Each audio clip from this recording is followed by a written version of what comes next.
नमस्कार, जय हिंद दोस्तों। स्वागत है आप सभी का यूट्यूब प्लेटफॉर्म पर। हम लेकर आए हैं बीएड एंट्रेंस एग्जाम के लिए महत्वपूर्ण प्रैक्टिस बैच। चलिए दोस्तों, आज हम शुरू करते हैं बीएड एंट्रेंस एग्जाम का पहला प्रैक्टिस सेट। पहला प्रश्न है, जातक पवित्र ग्रंथ है। जातक पवित्र ग्रंथ है। ऑप्शन दिया हुआ है वैष्णव का, जैनियों का, बौद्धों का, शैवों का। आपको सही उत्तर बताना है कि इनमें से कौन चार ऑप्शन में से सही है, यानी कि जातक किसका ग्रंथ है, किस धर्म से संबंधित है। तो आपका सही उत्तर होगा बौद्धों का। बौद्ध धर्म से जातक पवित्र ग्रंथ संबंधित है। चलिए अगला प्रश्न देखते हैं। प्रश्न नंबर 2 है, भारत में बैंकों का पहली बार राष्ट्रीयकरण कब हुआ। यानी कि ऑप्शन दिया हुआ है 1979, 1960, 1950, 1969। किस सन में भारत में राष्ट्रीयकरण हुआ, बैंकों का राष्ट्रीयकरण भारत में कब हुआ। तो आपका सही उत्तर होगा 1969 ईस्वी में। इस समय बैंकों का राष्ट्रीयकरण हुआ था। नेक्स्ट प्रश्न देखते हैं। अगला तीसरा प्रश्न है कि वर्ष 2022 का दादा साहेब फाल्के पुरस्कार किसे प्रदान किया गया। गुलजार को, आशा पारेख, ऐश्वर्या राय, रजनीकांत। तो जो दादा साहब 2022 का फाल्के पुरस्कार दिया गया है, सही ऑप्शन होगा बी, यानी कि आशा पारेख। आशा पारेख को 2022 का दादा साहब फाल्के पुरस्कार दिया गया।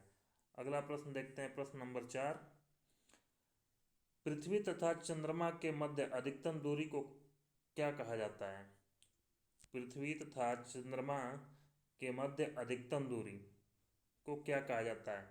सिजगी कहा जाता है, अपसौर कहा जाता है, उपसौर कहा जाता है, या अपभू कहा जाता है। तो जो सही उत्तर होगा अपभू होगा, यानी राइट आंसर होगा अपभू। डी ऑप्शन सही है। ठीक है, अगला प्रश्न देखते हैं। अगला प्रश्न है प्रश्न नंबर 5, भारतीय संविधान के किस भाग में मौलिक अधिकारों का उल्लेख है। भाग दूसरे में, तीसरे में, पांचवें में, या चौथे में। तो जो सही उत्तर होगा वो भाग 3 में मौलिक अधिकारों का उल्लेख है। राइट आंसर बी है। अगला है प्रश्न नंबर 6, संविधान किस संविधान संशोधन द्वारा मताधिकार की उम्र 21 वर्ष से घटाकर 18 वर्ष कर दी गई।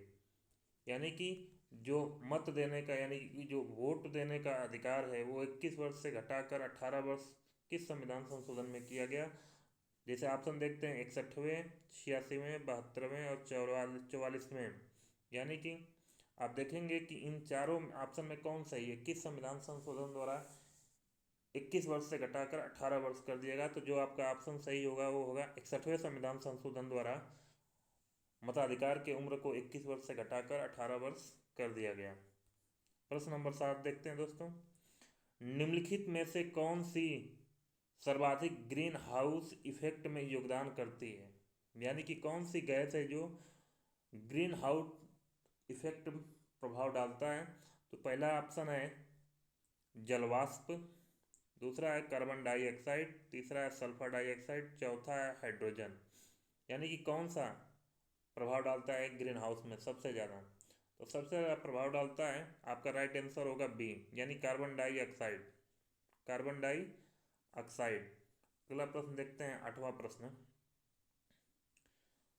चंद्रगुप्त मौर्य ने अपने जीवन के अंतिम दिन कहाँ बिताए थे। राजगृह में, श्रवणबेलगोला में, पाटलिपुत्र में, हस्तिनापुर में।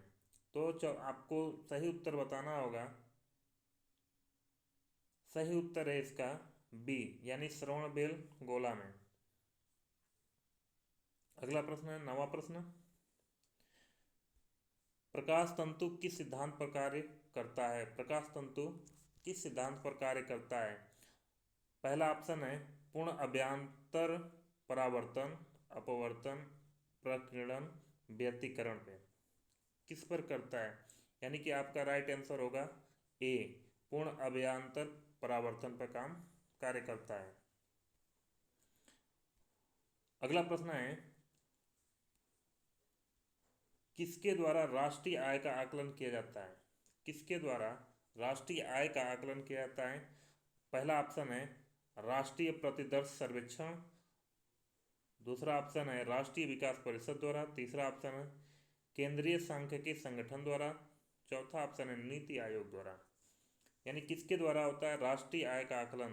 तो आपका सही उत्तर होगा सी, केंद्रीय सांख्यिकी संगठन द्वारा। दोस्तों अगला प्रश्न है 11वां प्रश्न है, भारत में मुगल वंश के संस्थापक कौन था? भारत में मुगल वंश का संस्थापक कौन था? तो भारत में मुगल वंश का संस्थापक कौन था आपको बताना है। जैसे ऑप्शन दिया है कुतुबुद्दीन ऐबक, कैकुबाद, इल्तुतमिश, बहमन शाह। यानी आपको सही उत्तर बताना है और इस प्रश्न का सही उत्तर होगा ए, विकल्प ए ठीक है, यानी सही उत्तर है कुतुबुद्दीन ऐबक। अगला प्रश्न है 12वां प्रश्न देखेंगे, पेनिसिलिन की खोज किसने की थी? अलेक्जेंडर फ्लेमिंग ने, अलेक्जेंडर ग्राहम बेल ने, एडवर्ड जेनर ने, लुइस पास्चर ने। पेनिसिलिन की खोज किसने की थी? तो आपका सही उत्तर होगा अलेक्जेंडर फ्लेमिंग ने। अगला है 13वां प्रश्न है, निम्नलिखित में कौन सा कार्य राष्ट्रपति का नहीं है?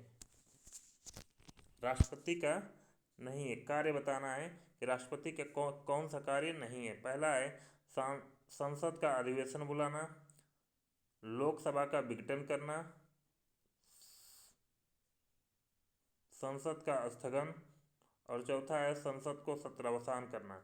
यानी इसमें से कौन सा कार्य? तो राष्ट्रपति कार्य ये भी है, राष्ट्रपति कार्य बी भी है और राष्ट्रपति कार्य डी भी है। यानी कि सी ऑप्शन इसका सही उत्तर है। स्थगन का कार्य लोकसभा अध्यक्ष का होता है, स्थगन का कार्य लोकसभा अध्यक्ष का होता है।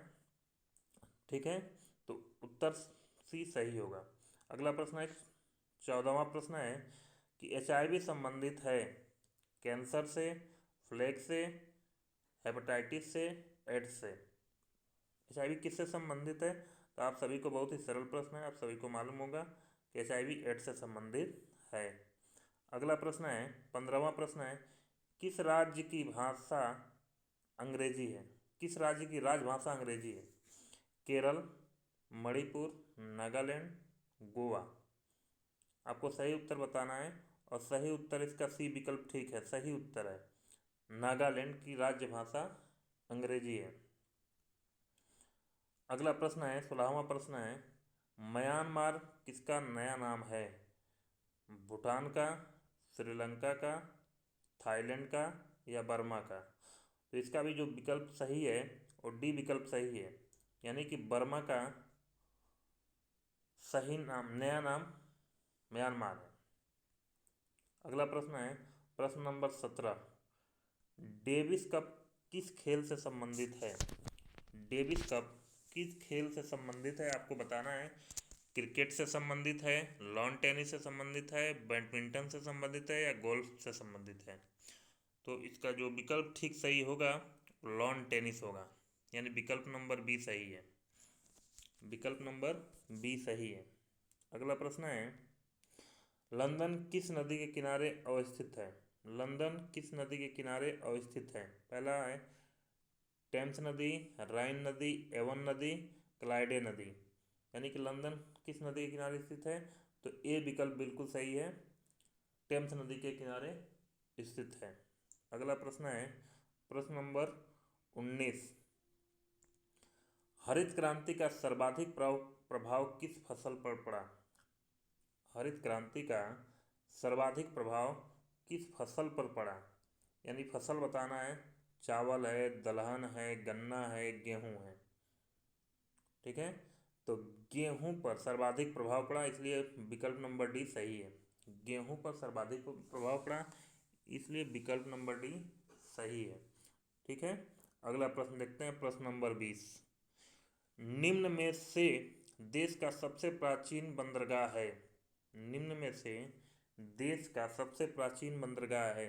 चेन्नई, विशाखापट्टनम, मुंबई, पारादीप। तो जो सही विकल्प होगा वो ए है, ए चेन्नई। यानी चेन्नई देश का सबसे प्राचीनतम है, उसके बाद यह कृत्रिम भी बंदरगाह है।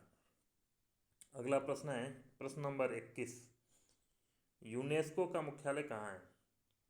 यूनेस्को का मुख्यालय कहाँ है? पेरिस में है, न्यूयॉर्क, लिस्बन, जेनेवा। तो यूनेस्को का मुख्यालय पेरिस में है। यूनेस्को का मुख्यालय कहाँ है? पेरिस में है। अगला प्रश्न है प्रश्न नंबर 22। भारत में आधुनिक काल में अस्थायी स्वशासन का जनक माना जाता है? लॉर्ड कॉर्नवालिस को, लॉर्ड हेस्टिंग्स को, लॉर्ड मेयो को या लॉर्ड रिपन को? अस्थायी स्वशासन, अस्थायी स्वशासन और आधुनिक काल में माना जाता है किसे? तो लॉर्ड मेयो को माना जाता है अस्थायी स्वशासन का जनक। आधुनिक काल में अस्थायी स्वशासन का जनक लॉर्ड मेयो को माना जाता है। सही विकल्प, विकल्प नंबर सी। वर्ष 2023 का FIH पुरुष हॉकी विश्व कप विजेता कौन देश है? पहला है जर्मनी, बेल्जियम, नीदरलैंड, ऑस्ट्रेलिया। 2023 में जो अभी उड़ीसा में भुवनेश्वर में उड़ीसा के भुवनेश्वर में समाप्त हुआ है जनवरी में, तो कौन सा देश जीता है पुरुष हॉकी विश्व कप? तो इसका सही विकल्प सही होगा जर्मनी। जर्मनी जीता है और उप विजेता बेल्जियम रहा है इसका। अगला प्रश्न है प्रश्न नंबर 24। वर्तमान में महिला आयोग की अध्यक्ष कौन है? रेखा शर्मा, ममता शर्मा, गिरिजा व्यास या इनमें से कोई नहीं? तो इसका सही विकल्प है ए, रेखा शर्मा वर्तमान में महिला आयोग की अध्यक्ष हैं। और 25वां प्रश्न है जो इस प्रैक्टिस सेट का आखिरी प्रश्न है। विधि आयोग के वर्तमान अध्यक्ष कौन है? विधि आयोग के वर्तमान अध्यक्ष कौन है? बलबीर सिंह चौहान, रितु राज अवस्थी, सत्यपाल जैन, विमल एन। यानी आपको बताना है कि वर्तमान में विधि आयोग के अध्यक्ष कौन है। और इस समय विधि आयोग, कमेंट में बताइए कि कौन सा विधि आयोग चल रहा है इस समय, कौन सा विधि आयोग चल रहा है? तो जो सही विकल्प, सही उत्तर होगा इसका बी, ऋतुराज अवस्थी। ऋतुराज अवस्थी विधि आयोग के वर्तमान अध्यक्ष हैं। ठीक है, तो आज ही इसको इतना ही है, समाप्त करते हैं। अगर मेरा वीडियो आप लोग को पसंद आया है तो लाइक शेयर सब्सक्राइब जरूर करें। ठीक है, नमस्कार, मैं अरविंद कुमार, धन्यवाद।